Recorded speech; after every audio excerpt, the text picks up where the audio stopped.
this film we're going to look at AED prep kits. Now, no matter what brand of AED you have, it's always a good idea to have an AED prep kit. Now, some brands do have one with them, but normally you'd have to buy these separately. So this is our AED prep kit, and the contents in this are very similar to others. So there's lots of different versions that we actually sell, but this is our main one that we sell out for people with defibrillators.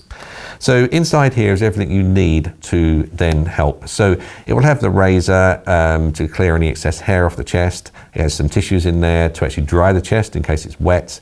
You've also got gloves, you've got a CPR face shield, and some wipes. So everything you're likely to need to support the AED. Now the thing with AED prep kits is if you haven't got one, you wouldn't delay doing CPR and using the AED, you would need to just go ahead. So if you haven't got one and you would normally maybe remove hair, you're going to have to go ahead and just put the pads on. So if you don't have one of these, don't worry.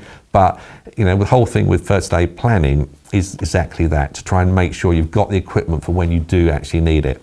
So one of these, very low cost, and very easy to add to any AED. So if it depends on the actual brand you've got, a lot of them come in cases. You can just slide this into the case, or you just put it with the defibrillator itself or into your first aid kit.